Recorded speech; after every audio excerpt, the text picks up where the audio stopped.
Welcome back to the physics class. आज के video का टॉपिक है आरटीएम नागपुर यूनिवर्सिटी के तहत BSc second year semester 4 physics paper 2 unit 2 field effect transistors. उसके ऊपर एमसीक्यूज और उसके आंसर्स देखेंगे। यहाँ पर कुछ यूनिवर्सिटी के इंस्टेंसेस है एग्जाम रिलेटेड जो कि हमने प्रीवियस क्लास डिस्कस कर लिया है, तो अब हम यहाँ पे स्किप कर लेंगे।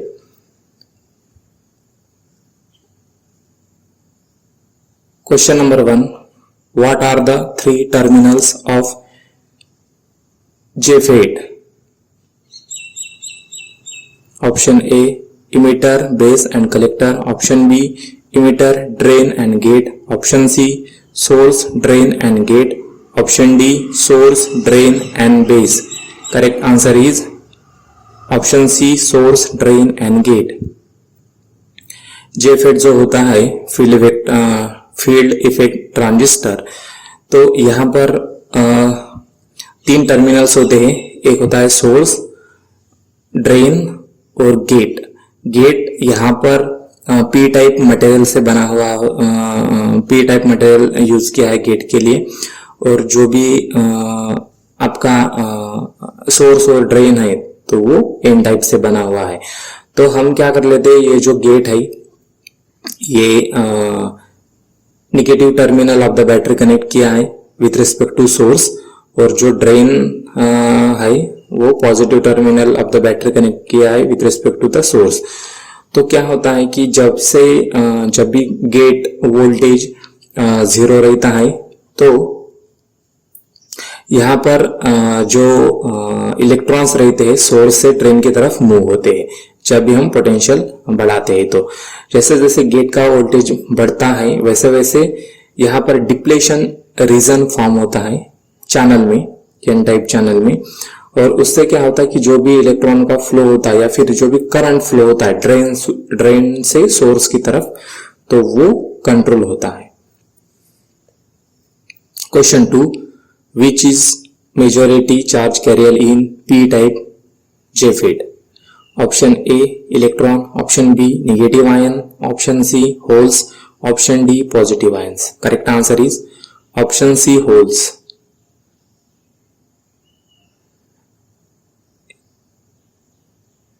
ये p type p channel JFET है। यहाँ पर जो फील्ड इफेक्ट ट्रांजिस्टर है इसमें जहां से इलेक्ट्रॉन्स फ्लो होंगे या करंट फ्लो होगा तो वो पी टाइप मटेरियल से बना हुआ है, और जो आपका गेट है वो एन टाइप मटेरियल से बना हुआ है। तो जैसे हम पोटेंशियल अप्लाई करेंगे गेट के ऊपर पॉजिटिव पोटेंशियल, तो जो भी इलेक्ट्रॉन का फ्लो होगा सोर्स से ड्रेन तक, या फिर करंट फ्लो होगा ड्रेन से सोर्स तक, जिसे ड्रेन करंट कहा जाता है, तो वो होल्स के जरिए होगा या होल्स की मदद से होगा। इसलिए यहां पर मेजॉरिटी चार्ज करे होल्स है। Question 3, which is the majority charge carrier in N channel JFET? Option A, electron. Option B, negative ion. Option C, holes. Option D, positive ions. Correct answer is option A, electron. Last time हमने P channel JFET देखा, यहाँ पर हम N channel JFET देखेंगे जहां पर जो भी हमारा मेन सबस्ट्रेट है वो एन टाइप मटेरियल है और उसमें P type material as a gate हमने यूज किया है। तो जैसे हम यहाँ पर पी टाइप मटेरियल है तो हम ये जो गेट का जो बायसिंग होगा वो रिवर्स बायस होगा। तो अब यहाँ पर क्या हो रहा है इस एन चैनल JFET में कि रिवर्स बायस होने की वजह से जैसे जैसे हम नेगेटिव पोटेंशियल बढ़ाते हैं तो जो भी डिप्लेशन रीजन होगा तो उसकी जो विड्थ होगी वो डिक्रीज होगी और उससे जो भी ड्रेन करंट होगा तो वो कम ज्यादा हम कर सकते हैं। Question 4, field effect transistor is control device? Option A, current. Option B, voltage. Option C, inductance. Option D, resistance. Correct answer is option B, voltage. यहाँ पर जैसे कि हमें पता है कि जो भी फील्ड इफेक्ट ट्रांजिस्टर होता है उसमें सोर्स होता है, ड्रेन होता है और गेट होता है। तो अब यहाँ पर क्या हो रहा है कि जैसे हमने बायसिंग किया है ड्रेन और सोर्स को, तो इलेक्ट्रॉन जो होंगे, इलेक्ट्रॉन का फ्लो सोर्स से ड्रेन की तरफ जाएगा और करंट ड्रेन से सोर्स की तरफ आएगा, इसलिए हम इसे ड्रेन करंट कहते हैं। तो जैसे जैसे गेट का जो पोटेंशियल होगा या वोल्टेज होगा, जैसे जैसे वोल्टेज हम बढ़ाते हैं तो इससे क्या होता है कि वोल्टेज बढ़ाने से करंट कंट्रोल आता है, इसलिए इसे वोल्टेज कंट्रोल डिवाइस कहते हैं। यानी कि we can control current by using the changing voltage. Question 5, MOSFET stands for option A metal oxide semiconductor field effect transistor, option B metal oxide semiconductor field effect transformer, option C metal oxide superconductor field effect transistor, option D metal oxide oxidise superconductor field effect transistor. Correct answer is option A metal oxide semiconductor field effect transistor. अब MOSFET क्या होता है? ये होता है metal oxide semiconductor field effect transistor. अभी हम यहां पर देख पा रहे हैं कि सबसे पहले एक पी टाइप सबस्ट्रेट होता है, वहां पर एन टाइप इंप्यूरिटीज डोप की जाती है या डिफ्यूज की जाती है, जिसे सोर्स और ड्रेन बनता है। उसके बाद में सिलिकॉन ऑक्साइड की एक लेयर, पतली लेयर बिछाई जाती है उसके ऊपर में। उसके बाद जो एल्यूमिनियम मेटल होता है उसकी पतली लेयर होती है जो कि गेट बनाता है। और गेट, अब इसके बाद में गेट और जो आपका सबस्ट्रेट है इसके बीच में ये silicon oxide as a insulating material होने की वजह से वो इंसुलेशन का काम करता है। Question 6, how many terminals does MOSFET have? Option A 2, option B 3, option C 4, option D 5। Correct answer is option 4, option C 4। यहां पर हम देख पा रहे हैं कि जो भी MOSFET होता है वहां पर 4 टर्मिनल्स होते हैं और 4 टर्मिनल्स होता है, जैसे कि सोर्स होता है, गेट होता है, ड्रेन होता है और दूसरा होता है ये सबस्ट्रेट, जिसे बॉडी कहा गया है। क्योंकि जो भी कंडक्शन होगा, चार्ज का कंडक्शन होगा तो वो इस सबस्ट्रेट के थ्रू होगा, इसलिए ये 4th टर्मिनल है हमारे MOSFET का। और जो भी हमने प्रीवियस ट्रांजिस्टर्स देखे हैं, जैसे कि BJT देखा है, बाइपोलर जंक्शन ट्रांजिस्टर, उसमें भी इमिटर, बेस और कलेक्टर होता है। या फिर जैसे कि JFET देखा है, field effect transistor, N channel और B चैनल, उसमें भी drain, source, current, drain, source और गेट 3 ही टर्मिनल्स होते हैं। लेकिन MOSFET में 4 टर्मिनल्स होते हैं, सोर्स, गेट, ड्रेन और सबस्ट्रेट या फिर body. Question 7, what will happen if a metal is used instead of silicon dioxide in the fabrication of MOSFET? Option A, device burn, option B, no change, option C, no current, option D, impedance increases. Correct answer is option A, device burns. जैसे कि हमें पता है MOSFET में क्या होता है कि जो सबसे पहले तो एक पी टाइप मटेरियल होता है, सेमीकंडक्टर मटेरियल होता है, उसके ऊपर में हम 2 जगह पर N type highly dope N type impurities diffuse कर देते हैं, जिसे सोर्स और ड्रेन बनते हैं। उसके बाद में सिलिकॉन ऑक्साइड जो कि इंसुलेटर मटेरियल है वो बिछाया जाता है, उसकी पतली लेयर बिछाई जाती है जो कि इंसुलेशन का काम करता है। उसके बाद में एल्यूमिनियम मेटल की एक लेयर बिछाई जाती है जिसे वो गेट जैसे काम करता है। इसलिए अगर हमने ये oxide layer, silicon oxide layer की जगह पर अगर हमने मेटल का कोई मेटल कंडक्टर, यानी कि जो भी कंडक्टिंग मेटल मटेरियल है या मेटल है वो बिछा दिया, तो क्या होगा कि जैसे ही आपका ट्रांजिस्टर बायसिंग मोड में आ जाएगा तो हाई करंट की वजह से या वोल्टेज की वजह से वो बर्न हो जाएगा या जल जाएगा। Question 8. In which of the following configuration does the MOSFET work as an amplifier? Option A common source, option B common gate, option C common drain, option D all of the above. Correct answer is all of the above. Question 9. Which type of channel is formed between P-type source, N-type substrate and P-type drain terminal when the positive voltage is applied on the gate terminal of an enhancement type MOSFET? Option A N channel, option B P channel, option C both A and B, option D no channel. Correct answer is option A N channel. यहाँ पर हम देख पा रहे हैं कि जो भी एनहांसमेंट टाइप MOSFET है, तो यहाँ पर एक्चुअली क्या हो रहा है कि सबसे पहले तो पी टाइप सबस्ट्रेट होता है, उसके बाद में हम हाईली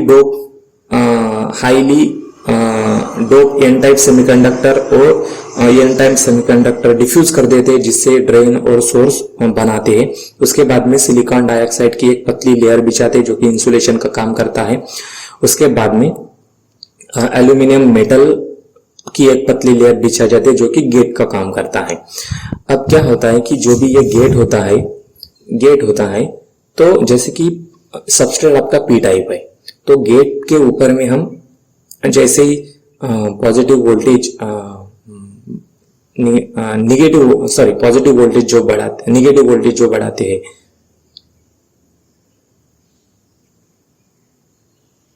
ओके, तो जैसे ही हम पॉजिटिव वोल्टेज बढ़ाते हैं तो because of the capacitive nature gate के ठीक नीचे इलेक्ट्रॉन्स इंड्यूस होते हैं। उससे क्या होता है कि जो भी इलेक्ट्रॉन का फ्लो होता है सोर्स से गेट की तरफ वो बढ़ जाता है, इंक्रीज होता है, इसलिए इसे एनहांसमेंट टाइप MOSFET कहा जाता है, क्योंकि इसमें जो भी इलेक्ट्रॉन का फ्लो होता है वो एनहांस होता है। तो इसलिए जो भी चैनल फॉर्म होता है यहाँ पर, तो वो इलेक्ट्रॉन की वजह से फॉर्म होता है, इसलिए एन चैनल कहा जाता है। Question 10. MOSFET can be used as voltage control capacitor, option B current control capacitor, option C voltage control inductor, option D current control inductor. Correct answer is option A voltage control capacitor.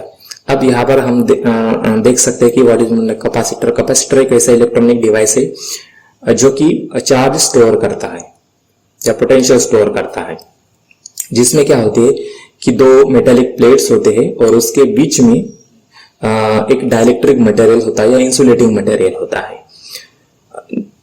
तो same अगर हम यहाँ पे MOSFET में देख पा रहे होंगे तो सबसे पहले पी टाइप सबस्ट्रेट होता है, उसके बाद में हम highly dope N type semiconductor diffuse कर देते हैं जिससे वो सोर्स और ड्रेन बनाता है, और उसके बाद में हम सिलिकॉन डाइऑक्साइड जो कि इंसुलेटिंग मटेरियल है उसकी लेयर बिछा देते हैं।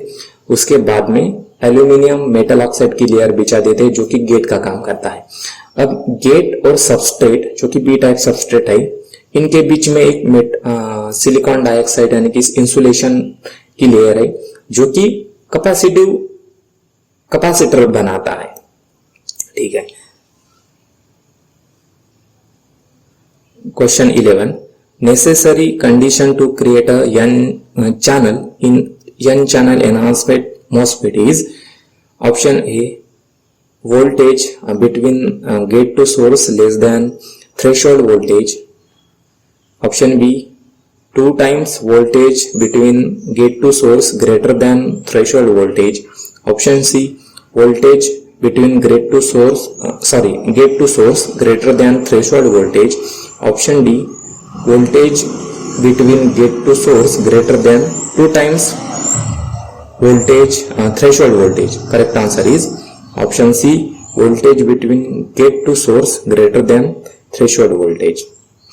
यहाँ पर हम फिर से देख पा रहे हैं कि थ्रेशोल्ड वोल्टेज एक्चुअली होता क्या है कि ये ऐसा वोल्टेज होता है, इतना वोल्टेज अगर हम इस गेट को पास करते हैं या अप्लाई करते हैं तो वहां पर क्या होता है कि चैनल इंड्यूस हो जाती है, यानी कि निगेटिव चार्जेस इंड्यूस होते हैं। तो निगेटिव चार्जेस इंड्यूस होने से वो एन चैनल बनाता है, जिससे क्या होता है कि सोर्स से ड्रेन की तरफ इलेक्ट्रॉन्स मूव होते हैं। और वो कब होते हैं? जब कि जब गेट का वोल्टेज थ्रेशोल्ड वोल्टेज से बड़ा होगा। और थ्रेशोल्ड वोल्टेज क्या होता है? It is the minimum voltage require to form a induce n channel. Question 12. Which of the following statement is true about enhancement MOSFET? Option A, capacitor. Option B, act as a resistor. Option C, act as a closed switch. Option D, act as a open switch. Correct answer is option D, act as a open switch.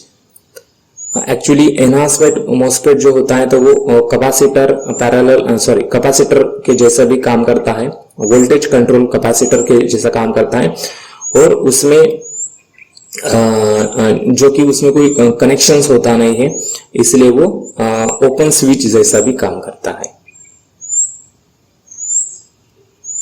यहाँ पे हम देख पा रहे हैं कि जो भी ये सिंबल है, इसमें दिस सिंबल्स, यहाँ सिंबल्स में बताया गया है कि जो भी ड्रेन, गेट, सोर्स जो भी होते हैं, तो वो गेट जो होता है तो वो बेसिकली सबस्ट्रेट से कनेक्टेड नहीं होता है, क्योंकि उसके बीच में एक सिलिकॉन डाइऑक्साइड की एक लेयर होती है। उसकी वजह से क्या होता है कि उसमें कैपेसिटिव बिहेवियर आ जाता है, और यहाँ पर n चैनल जो होता है वो इंड्यूस होता है, टेम्पररी फॉर्म होता है, जिससे क्या होता है कि सोर्स से ड्रेन की तरफ इलेक्ट्रॉन मूव होते हैं। ठीक है, तो इसीलिए वहां पर मीन्स करंट फ्लो होता है, ड्रेन करंट फ्लो होता है।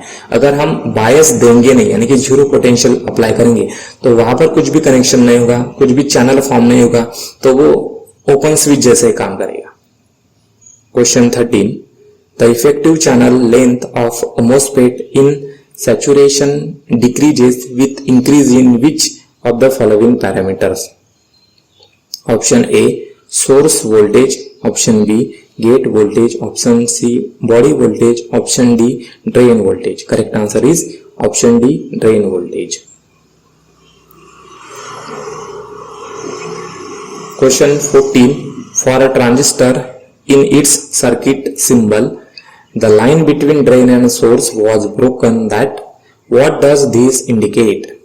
Option A, BJT. Option B, FET. Option C, depleted MOSFET. Option D, enhanced MOSFET. Correct answer is option D, enhanced MOSFET. यहाँ पर जो भी हमने ट्रांजिस्टर्स देखे हैं तो उनके सिंबल्स है। तो यहाँ पर हम देख पा रहे हैं कि जो भी बाइपोलर जंक्शन ट्रांजिस्टर का सिंबल ये होता है कि जिसमें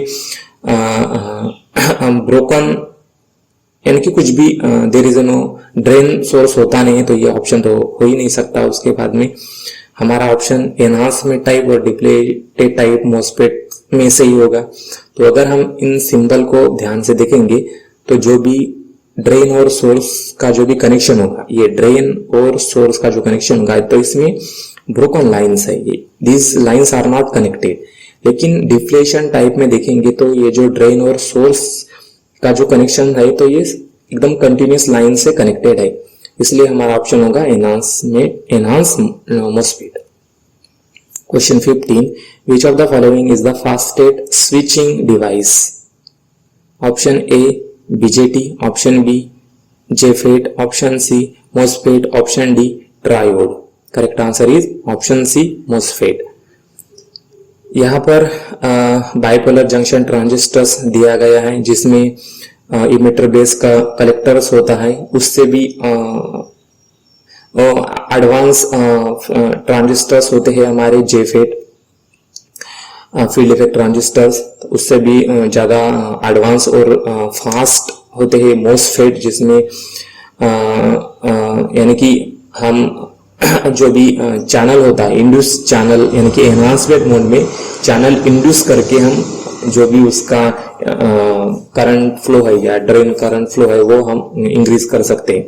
ट्रायड का मतलब होता है ये वैक्यूम ट्यूब्स, जैसे कि सेमीकंडक्टर्स का इन्वेंशन होने के पहले में यही vacuum tubes for unidirectional flow of current के लिए यूज करते थे, यानी कि करंट को एक ही डायरेक्शन में फ्लो करने के लिए इस तरह के वैक्यूम ट्यूब्स का यूज हुआ करता था, जिसमें एक मेटल प्लेट होती थी और उसमें एक गैप होके एक फिलामेंट होता था, और ये जो ग्लास ट्यूब है इसके अंदर में वैक्यूम होता था। तो इसमें क्या होता था कि जब भी फिलामेंट ग्लो होता था तो इसमें से इलेक्ट्रॉन्स मूव होते थे मेटल प्लेट की तरफ और यहाँ से करंट एक ही डायरेक्शन में फ्लो होता था। ये जो ट्रायोड्स थे पहले, तो इनका एक तो साइज बहुत बड़ा था और ये बहुत जल्दी गर्म होते थे और इनका जो लाइफ होता था वो भी बहुत कम होता था। तो जैसे सेमीकंडक्टर का इन्वेंशन हुआ तो सेमीकंडक्टर्स ने यानी कि जो भी ट्रांजिस्टर्स है उसने इन ट्रायोड्स की जगह ले ली। Question 16, which of the following is true for the BJT transistor? Option A, IB is equal to IE plus IC। IB का मतलब बेस करंट है, IE का मतलब इमिटर करंट और IC का मतलब कलेक्टर करंट है। Option B, IC is equal to IB plus IE। Option C, IE is equal to IB plus IC। Option D, IE is equal to IB minus IC। Correct answer is option C, IE is equal to IB plus IC। यहाँ पर BJT bipolar junction transistor है जिसमें emitter है, base है, collector है। तो क्या होता है कि जो भी इमिटर होता है वो फॉरवर्ड बायस होता है और कलेक्टर रिवर्स बायस होता है। तो फॉरवर्ड बायस होने की वजह से क्या होता है कि इमिटर से जो भी चार्ज कैरियर है वो बेस की तरफ जाते हैं और बेस क्या करता है, इन चार्ज कैरियर को कंट्रोल करता है और कलेक्टर की तरफ भेज देता है। इसलिए इसमें जो भी इमिटर करंट होता है तो वो IB प्लस यानी कि base current plus collector current के बराबर होता है। Question 17, determine the least voltage VDS drain to source required to operate E MOSFET on active region। VGS की वैल्यू दी है 2 वोल्ट और थ्रेशोल्ड वोल्टेज दिया है 0.7 volt. Option A 1.3 volt, option B 2 volt, option C 0 volt, option D 3 volt. Correct answer is option A 1.3 volt. इस numerical को solve करने के लिए हम यूज करने वाले हैं एक फार्मूला, जिसमें VDS इज इक्वल टू क्या है, VGS माइनस VT का फार्मूला यूज करेंगे यानी कि थ्रेशोल्ड वोल्टेज। अब यहाँ पे जो भी वैल्यू दी गई है वो पुट कर देंगे। सॉल्व करने के बाद में हमें जो भी वोल्टेज है across drain to source form हो रहा है या डेवलप हो रहा है, या हम जो अप्लाइड करेंगे वो है 1.3 volt. Question 18, what is the drain current of N n channel JFET if its gate to source voltage दिया गया -2 volt, pinch of voltage is -1 and no bias drain current is 1 milliampere। Option A -15 milliampere, option B 15 milliampere, option C 15 ampere, option D -15 ampere. Correct answer is option A -15 milliampere। इस question इस numerical को solve करने के हम use करेंगे एक formula, ID is equal to IDSS into 1 minus VGS upon VP square. VP का मतलब पिंच ऑफ वोल्टेज है, ठीक है। VGS यानी कि voltage across the gate source. IDS का मतलब होता है नो बायस ड्रेन करंट। यहाँ पे वैल्यूज पुट कर देंगे जो भी है, इसे सॉल्व करेंगे तो वो VDS करंट मिल जाएगा -15 मिली एम्पियर। लास्ट वीडियो में स्टूडेंट ने कमेंट किया था कि उनको वीडियो का टेबल नहीं दिख रहा है, उनके लिए ये टेबल इस वीडियो में हमने कवर अप कर लिया है। और अगर हमारे प्रीवियस वीडियो के रिलेटेड कुछ और कमेंट्स होंगे या कुछ भी आपको दिक्कत होंगी आपके सिलेबस रिलेटेड तो प्लीज कमेंट कीजिए वीडियो के कमेंट बॉक्स में, ताकि हम आने वाले वीडियो में उसे सॉल्व करने की कोशिश करेंगे। Thank you.